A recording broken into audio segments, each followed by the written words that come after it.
Good morning students. आज हम पढ़ेंगे इलेक्ट्रिकल फोर्स एंड बायोलॉजी और इसके अंदर आज हमारा टॉपिक रहेगा डार्क रिएक्शंस ऑफ फोटोसिंथेसिस। तो देखिए यहाँ पर फोटोसिंथेसिस दो तरह की रिएक्शन करता है, एक लाइट रिएक्शंस और एक डार्क रिएक्शन। लाइट रिएक्शन होती है प्रकाश की उपस्थिति में और डार्क रिएक्शन होती है प्रकाश की अनुपस्थिति में। तो यहाँ पर हमने पिछले लेक्चर में पढ़ा था लाइट की उपस्थिति में होने वाली रिएक्शंस। अब हम यहाँ पर पढ़ेंगे जो लाइट है या सूर्य का जो प्रकाश है उसकी अनुपस्थिति में होने वाली रिएक्शन कैसे कैसे जो पेड़ पौधे जिनको साल भर बिल्कुल भी सूर्य की लाइट नहीं मिल पाती वो अपना भोजन कैसे बनाते हैं, तो उनके रिएक्शंस हैं वो आज हम इस लेक्चर में पढ़ेंगे। ठीक है, और इस वीडियो को शुरू करने से पहले आपसे रिक्वेस्ट है कि आप चैनल को सब्सक्राइब कर लें, वीडियो को लाइक करें, दोस्तों के साथ शेयर करें और चैनल को सब्सक्राइब जरूर कर लें। चलिए शुरू करते हैं। यहाँ पर हमारा टॉपिक है डार्क रिएक्शन ऑफ फोटोसिंथेसिस। तो देखिए यहाँ पर इस रिएक्शन में तीन मेजर स्टेप होते हैं। सबसे पहला CO2 फिक्सेशन। फर्स्ट स्टेप है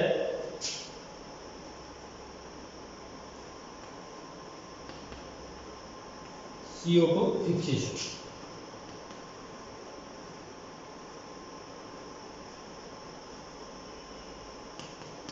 इसमें पौधा क्या करता है, पत्ते के द्वारा जो वायुमंडल से वातावरण से कार्बन डाइऑक्साइड गैस को रिसीव करता है, रिसीव करने के बाद में उसको फिक्स करता है। फिक्स का मतलब है अपने अंदर लेता है, लेने के बाद में किसी केमिकल के साथ में उसकी रिएक्शन एडिटिव रिएक्शन होती है। मतलब एक तरह से वहाँ पर कार्बन डाइऑक्साइड गैस किसी भी मॉलिक्यूल के साथ में जाकर जुड़ जाती है।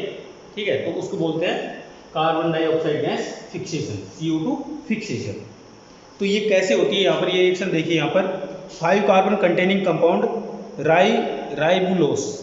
मतलब देखिए, अगर आप जानते हो ग्लूकोज में 6 कार्बन होते हैं, तो यहाँ पर 5 कार्बन कंटेनिंग मटेरियल लिया गया है राइबुलोस जिसका नाम है, उसके साथ में कार्बन डाइऑक्साइड गैस जुड़ती है। तो यहाँ पर आसानी से क्या बन जाएगा, ग्लूकोज बन जाएगा। तो ग्लूकोज ही बनाना है यहाँ पर ओवरऑल। ठीक है, तो बात करते हैं। देखिए 1,5 bisphosphate accept a molecule of carbon dioxide and forms 2 molecules of 3 phosphoglycerate, that is 2 molecules of triose sugar having 3 carbon atom each। मतलब तीन कार्बन के 2 मॉलिक्यूल बन जाते हैं। यहाँ पर 6 कार्बन हो जाते हैं। देखिए 5 का एक पहला मॉलिक्यूल होता है और 1 का कार्बन डाइऑक्साइड आता है, दोनों जुड़ते हैं। तो जुड़ने के बाद फिर इनमें एक रिएक्शन होती है और तीन कार्बन वाले सैकराइड्स यहाँ पर टूटकर नए मॉलिक्यूल बनाते हैं। दूसरा है यहाँ पर रिडक्शन, स्टेप 2 रिडक्शन।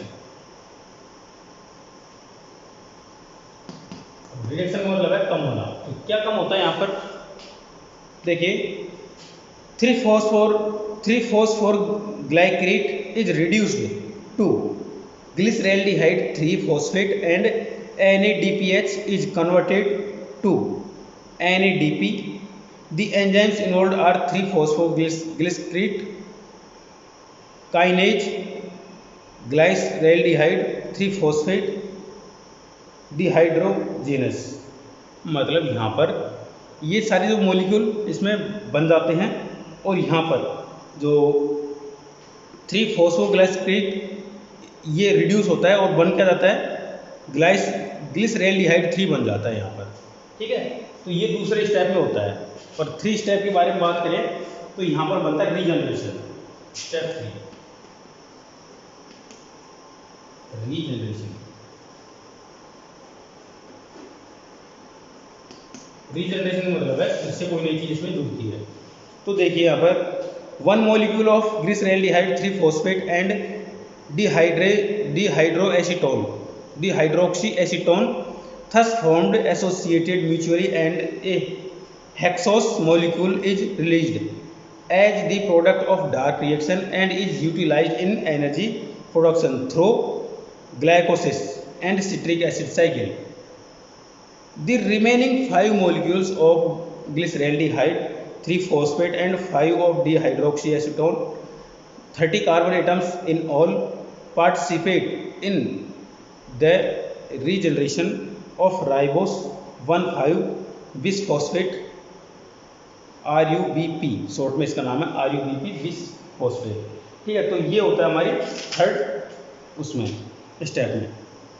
तो यहाँ पर देखिए ओवरऑल अगर हम फोटोसिंथेसिस को, केल्विन साइकिल ऑफ फोटोसिंथेसिस उसको देखें तो ये एक बहुत बड़ी रिएक्शन है, बोर्ड पर बनाना इसको पॉसिबल नहीं है। चलिए मैं फ्लूइड बनाता हूँ, यहाँ पर काफ़ी बड़ी है, बताता हूँ मैं इसको। तो यहाँ पर देखिए टोटल फोटोसिंथेसिस बना रहा हूँ मैं यहाँ पर रिएक्शन।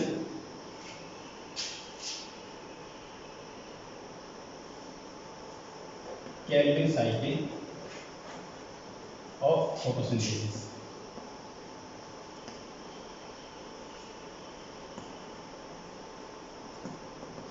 केल्विन साइकिल है देखिए ना। तो देखिए इसको हम शुरू कहाँ से करते हैं, हम इसको शुरू करते हैं फर्स्ट स्टेप से। तो यहाँ पर इसकी फर्स्ट स्टेप होगी यहाँ से,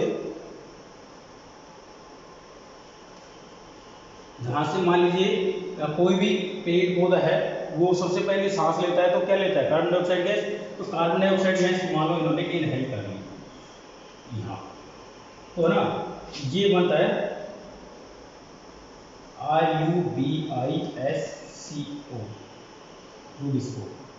ठीक है, उसके बाद में यहाँ पर 2 carboxy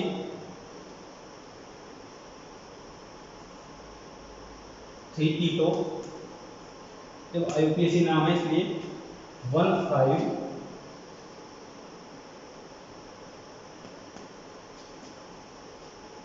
by phosphor बिटोल BIPHOSPHOR,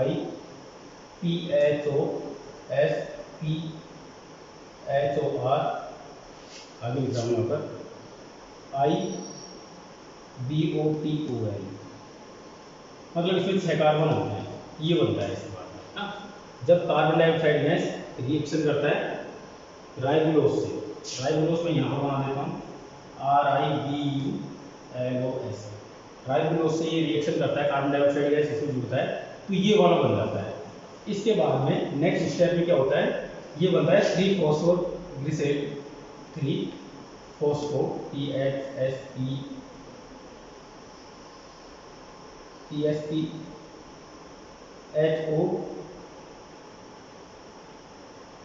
GLYCERIC acid,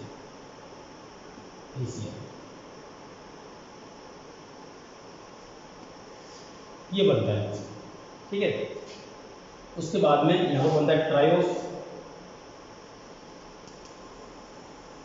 phosphate किनेसेट kinase PHOS PHA kinase KINAS, ये बनता है। इसके बाद में नेक्स्ट स्टेप में बनता है ये 1,3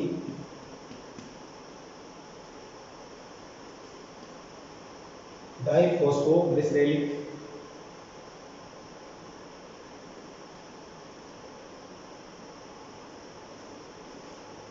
GLYCERIC। ठीक है, ये बनता है। फिर नेक्स्ट स्टेप में बनता है, इसमें बहुत बड़ी साइकिल है ये, तो यहाँ पर बनता है ग्लिसरैल्डिहाइड GLYCERALDEHYD,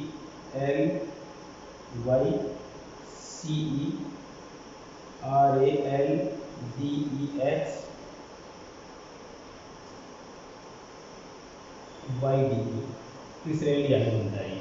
ठीक है, ग्लिसरैल्डिहाइड के बाद में बहुत सारी रिएक्शन होती है शॉर्टकट। यहाँ पर ये किसी मॉलिक्यूल में टूट सकता है, तो मैं यहाँ पर एक सिंपल सी रिएक्शन में लेकर चल रहा हूँ इसको। तो यहाँ इसके बाद में ये बन जाता है जाइलुलोस में, XYLULOS, जाइलुलोस जाइलम का निर्माण करता है पेड़ पौधों के अंदर, और एक जाइलुलोस ये राइबोलोस का निर्माण करता है। ये एक रिएक्शन होती है ना। देखिए इसको कहाँ से शुरू करें कहाँ पर ख़त्म करें, हमको ऐसा बिल्कुल महसूस नहीं होगा। क्यों? क्योंकि एक बंद साइकिल है, वो कहाँ से शुरू होती है कहाँ ख़त्म होती है इसके बारे में कुछ भी नहीं कह सकते, है ना। तो देखिए राइबोलोस कार्बन डाइऑक्साइड गैस जैसे ही पेड़ पौधा अंदर लेता है उसके साथ में रिएक्शन करके रूबिस को बना लेता है। ठीक है, मतलब यहाँ पे रूबिस को बनाने के रूबिस को बनता है और फिर वो कूट कर क्या बन जाता है 2 कार्बोक्सी 3 कीटो 1,5 बाई फॉस्फोरिटोल, ये बन जाता है ना, इसमें 6 कार्बन होते हैं। उसके बाद में ये 2 भागों में टूटता है और यहाँ पर दोनों मॉलिक्यूल बनते हैं 3 फॉस्फोग्लिसरेलिक एसिड के। फिर ये बन जाता है ट्राइओस फॉस्फेट काइनेज। ठीक है, उसके बाद में नेक्स्ट स्टेप में ये बनता है 1,3 डाइफॉस्फोग्लिसरेलिक में। ठीक है, ये एक एसिड होता है, ये एसिड भी लिखना जरूरी है यहाँ पर। हाँ, उसके बाद में ये टूट जाता है ग्लिसरैल्डिहाइड में। ठीक है, ग्लिसरैल्डिहाइड कन्वर्ट होता है फिर जाइलुलोज में। जाइलुलोज क्या करता है, जाइलुलोज का काम होता है एक तरह से जाइलम का निर्माण करने का, और फिर ये जाइलुलोज क्या अपने आप कन्वर्ट इसमें हो जाता है राइबोलोज में। ठीक है, तो फिर से आगे से रिएक्शन शुरू हो जाती है। तो इस रिएक्शन को एक तरह से नाम दिया है केल्विन साइकिल ऑफ फोटोसिंथेसिस। ठीक है, तो काफ़ी बड़ी रिएक्शन थी ये, आप इसको बहुत अच्छी तरह से ध्यान दें। ठीक है, आपके सारे स्टेप समझ में आ गए होंगे। कितने स्टेप हैं यहाँ पर देखिए, 1 2 3, देखो यहाँ पर 1 2, ये इसको हम एक ही मान सकते हैं, लेकिन चलो मान लो इसको 3, ये चौथा, ये पाँचवा, 5 स्टेप ही है वैसे, लेकिन यहाँ पर ये सारा एक साथ ही होता है इसलिए एक मान लेते हैं, लेकिन मैंने इसको तीनों अलग अलग दिखाया है। तो सबसे पहले ये होता है, फिर ये होता है, फिर ये होता है ना।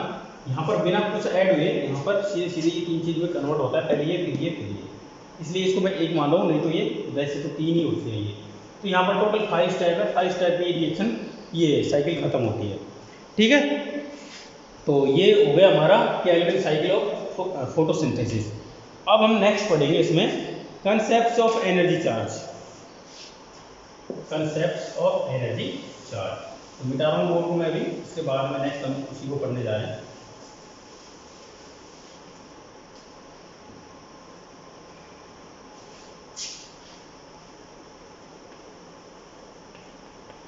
Concepts of energy charge.